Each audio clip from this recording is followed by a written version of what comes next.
Welcome to our course, Vocational Guidance or Career Counseling, for this semester. Uh, this is a course that I have come to enjoy teaching, and a service area for me as a counselor that has been interesting to me.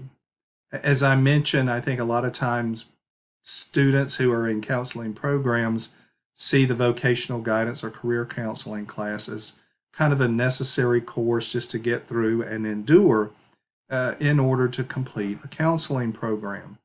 But I think there's much more to what we can learn about careers, vocational areas, our work. Uh, as you will see in the textbook, if you have not already read the chapter, our authors, who were secular authors, make mention of Martin Luther and John Calvin and their ideas about work. So this is very important. Alfred Adler, one of the leading early theoreticians in counseling, had three life tasks that he identified in his theory. The first one was the intimate love relationship. The second one was social relationships. And the third life task that he identified was work or vocation. So all of these ideas point to the importance of work. Even the scriptures early on point to work and responsibilities given to us by God, being created in the image and likeness of God. As we go through this semester, we're going to be talking at some length about what it means for humans to be created in the image and likeness of God. One of the things that I think is important in that framework of being created in the image and likeness of God, the imago Dei, as it is described, is that we are put together as human beings by God for a certain purpose and function. And God puts into us, even before we are born, as the Bible says, before we are even knit together in our mother's womb, God knew us. He prepared for us. He told Jeremiah, before you were ever conceived, I knew you, and I had prepared for you to be a prophet and the things that he would need to say. So God puts those things in us, and I believe molds us and makes us, gives us the personality and the life experiences that mold us and help us move toward a certain career path. He says, as I mentioned in our discussion forum for this week, in Ephesians, he says, you are made as my workmanship. We are his poetry. That's how he forms us in that poetic fashion to do the things that God ordains for us to do. And so as we go through this semester, I want to hopefully help you understand the importance of work and vocation and this sense of purpose that we get in our work and what that means for us. Even people who don't believe in God, I believe, are put together and have experiences in life that help move them to certain career paths. Even clients who come in that are anxious and depressed often have issues related to their career path, particularly when their career path has been unfulfilling to them. And so this is so important to me to kind of think about that.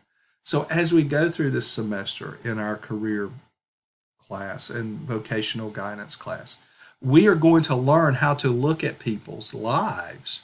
I hope not only from a secular fashion, but from biblical standards as well, that will help us understand how God imparts to us purpose and mission when it comes to our work, and molds and makes us into the people he wants us to be to fulfill the purpose and plan that he has for us, even in our vocation.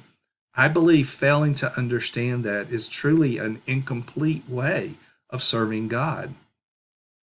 We're also going to talk about for us what it means in terms of call, a general call, but especially for us who believe we are called to ministry, that very specific ministry call and how that plays out. And so we're going to look at that as well. We will be looking at some of the theories that have laid the groundwork for vocational guidance, as well as some of the newer theories that are in vogue today. We will look at the tools that we have to use to help people understand who they are, from temperament analysis to an inventory that will help them look at the level of interest that they have and match them with certain careers related to the expression of their interest with the strong interest inventory. So those will help us as tools. And then helping people really understand their life from a vocational work perspective all the way through to the end of their lives. You may be aware now that our Dr. Karen Bullock is going to retire in a few weeks. And one of the things that she says in there is, even though I may not be in my office at BH Carroll, Dr. Bullock said, I'm not going to be sitting idly by. There are things that I'm going to be doing. So even as we get into life, and I've been talking about this in my own life with people, that, I am to the point where I've had a 40 some odd year career in counseling.